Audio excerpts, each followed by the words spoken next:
Last night I received an email from Sunita, who was one of the first girls to be in the Himalayan Education Center. First woman in that region to receive her master's degree, and now she is the head of the hostel there that we support.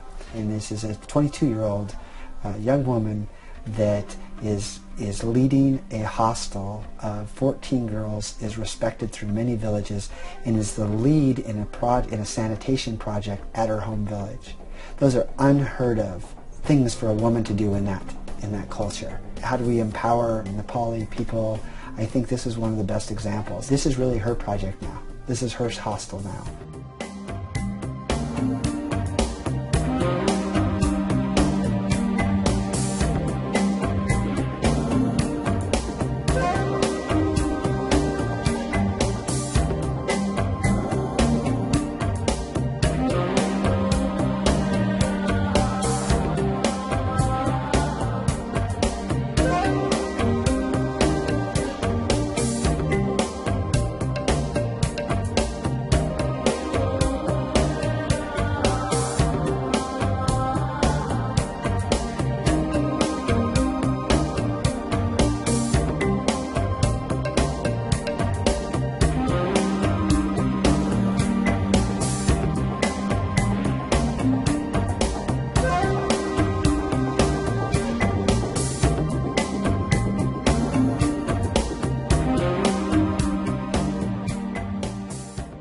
Mystical, magical, fascinating.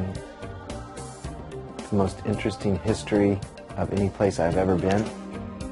When we came into Kathmandu, it was like visual overload. It's like every smell, every sensation, every temperature, every noise you can imagine all comes at you at once. The traffic is crazy. There's 2 lanes of traffic, but really there's 6 lanes of cars. People stop and go, and cows walk across the street. It's just an unimaginable scene. And then I noticed the people, and everybody is walking everywhere, and there's little shops, and there's garbage, and there's nice hotels, and it's just such a rich, varied kind of a culture.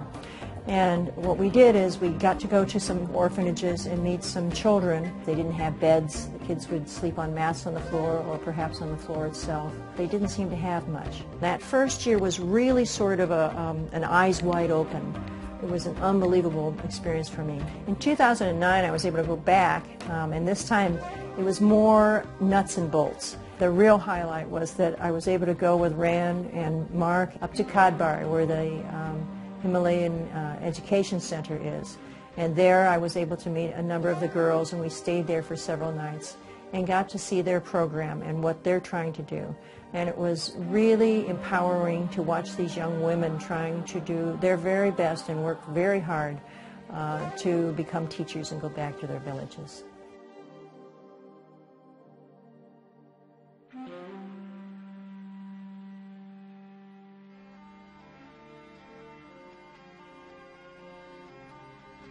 Last winter, we made the decision to add girls to the hostel, which is a very difficult process because in the mountainous region we're in eastern Nepal, there's not very many education opportunities for anyone, but even less for women.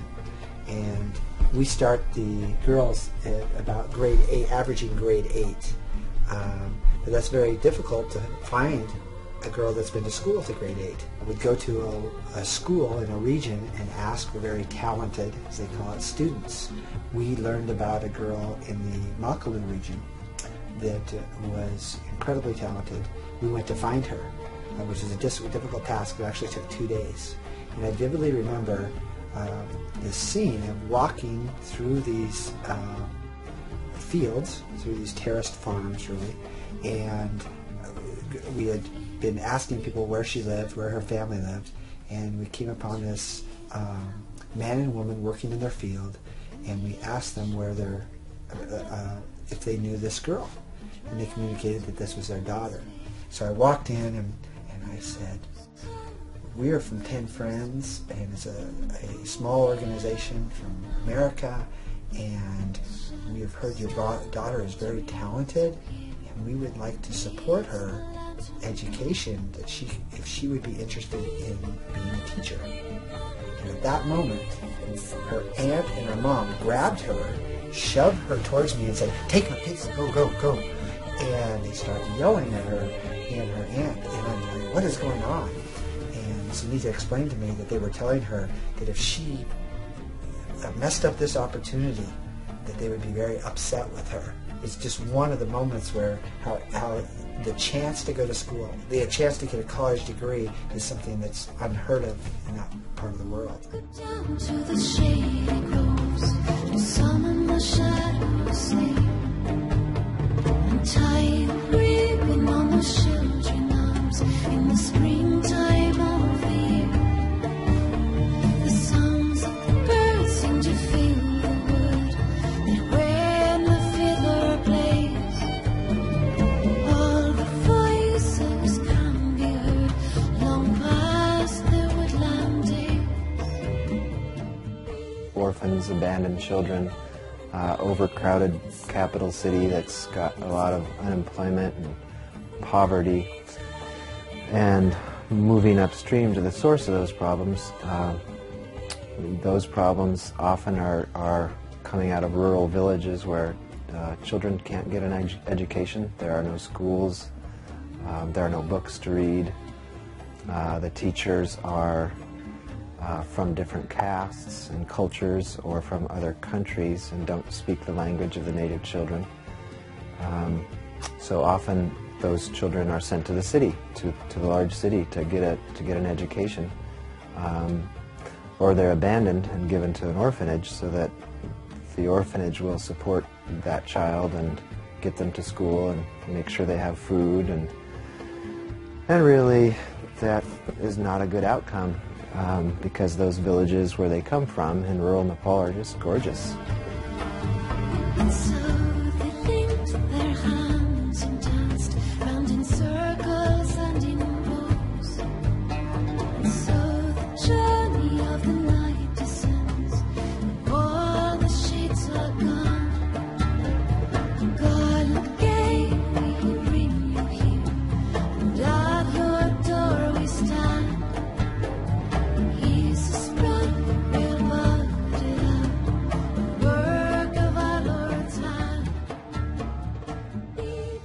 Moving slowly and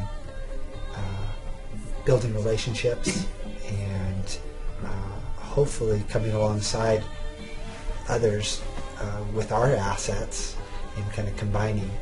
And so in the beginning we started with medical stretchers and water filtration in orphanages, which you really can't go wrong with those types of things, and it was pretty compact, you know, and we weren't introducing something they didn't know. It was just maybe a higher quality item or a lighter weight stretcher.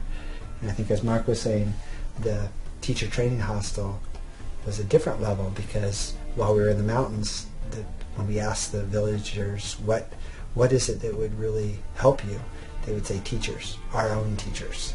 There are many developing countries that don't have the gifts that we have here, the ease of life that we have here.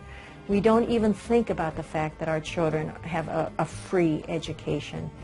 That's such an unusual concept in other parts of the world, and yet is so wanted by people in other parts of the world. It's really interesting looking at the projects that we've chosen and when we've chosen them, I think a lot of it is because we're teachers.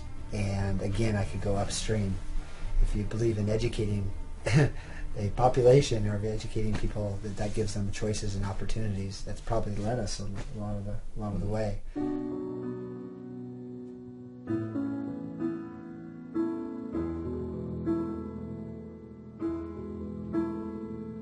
Diane Jacobson, what more can you say?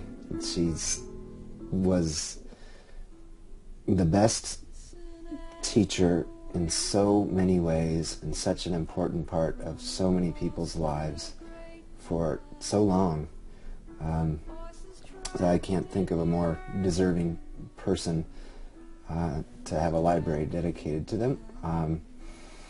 When a friend of ours, Diane Jacobson, who was a longtime teacher at Sister's School, passed away last year, they thought, why don't we do something for Diane?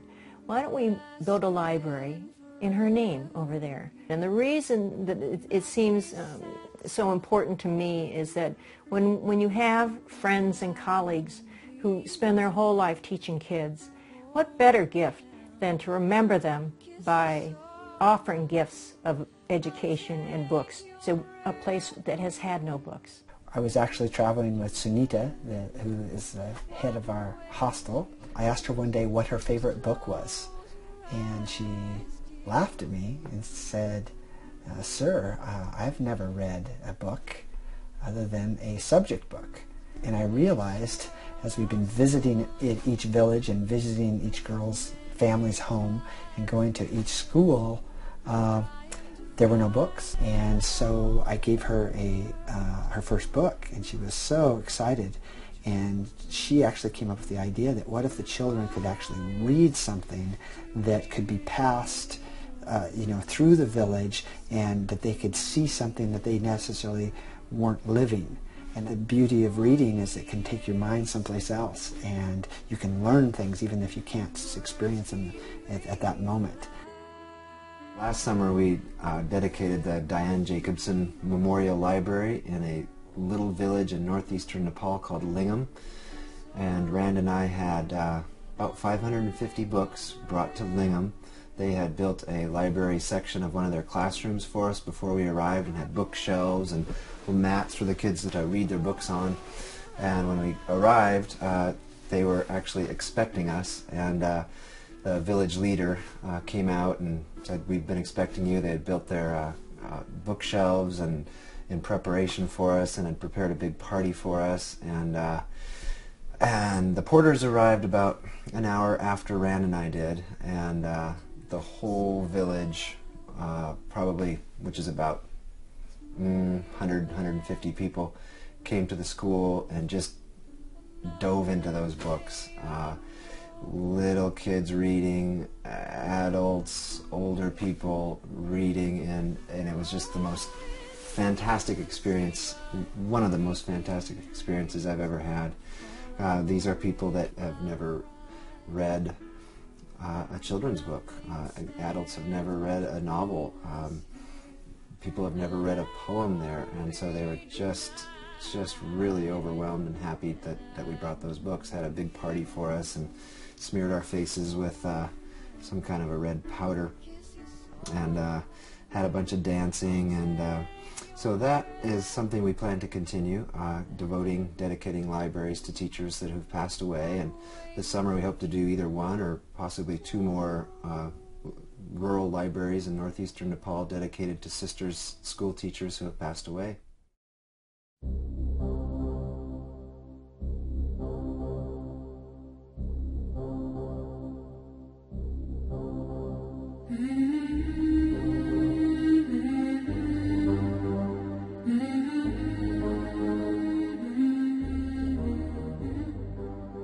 Village Vision has been developing for years. We had two mainstay projects. One was delivering stretchers in the mountains to villages, to health posts, and the other was putting water filters in orphanages in Kathmandu. And the problem that we saw in the orphanages was that too many orphanage children, and while delivering stretchers we saw these beautiful villages with the problem that they did not have sanitation and didn't have the ability to educate their children. Village Vision has been us learning those things and seeing what we can do to help. Last year, that's really where I was focused. We had been helping teachers being trained at the teacher training hostel. It was time to really see where these girls were from. So basically I went to each girl's village and met her family and looked at all the villages in this region. The first village was Lingham, and when I looked at it, it was very obvious that one of their major issues was water. They had a beautiful river about a mile away, but the water ran through their yak fields, and many of the children especially looked like they had water issues, hives and rashes, basically water and toilet issues. And so in Lingham, that's what we're helping them pipe water through their fields and building toilets rather than jungle toilets around their school, and putting water taps in, and then putting in a library, a light, so that the adults can have a community education, and then in the end hopefully helping them achieve the goal of their own teacher. And then I think that's about all that's our path of Village Vision. The locals have shared with us if they had those things, then there would be no reason to send their small children to school or to give their children up in hope of an education. Now we're moving to the next girls' village up into that upper region, which is called Hatia. And Hatia is a very interesting village in that the houses are very close together. They're side by side in a rock structure. It's beautiful. Right at the base to the east side of Makalu, about 20 miles from the Tibetan border. This incredible scenery. It's a beautiful area with this village with about 500 houses packed together with terrible sanitation issues. Most of our projects, our goal is to not be there one day, and so that we're maybe helping introduce something or assisting, but the local people, it turns into their project, and it continues on their own. Before I get in, before it starts, before I begin, how long before you decide, but before I know what it feels like, where to, where do I go, if you never try, then you'll never know. It's a good time, at any time in your life, to just take some moments and think about what your life means to you, and what kind of change can you make? I'm more inspired than ever. I think that the things that we're doing there, the projects that we're doing, are paying off. We're seeing the results.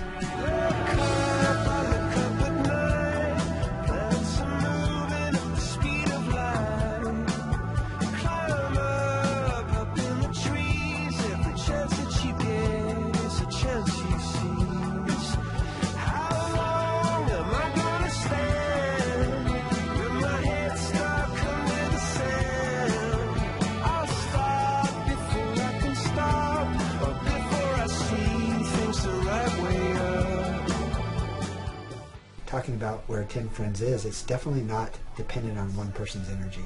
It's gone beyond that. And so that's why I'd say it's stronger than ever, because it's not dependent on an individual. 10 Friends, of course, was just an absolute fit for me, because they're such empowering guys. They just said, if you've got an idea, let's go for it. You want to raise some money? Let's help us. We'll go and do stuff. We'll change it. I can speak on behalf of hundreds and or thousands of people in Nepal. Thank you, and thanks to the donors and the volunteers, and just for an outpouring of support for our work in Nepal. And on behalf of Rand and myself, would like to thank everybody from the bottom of our hearts for your support for 10 Friends.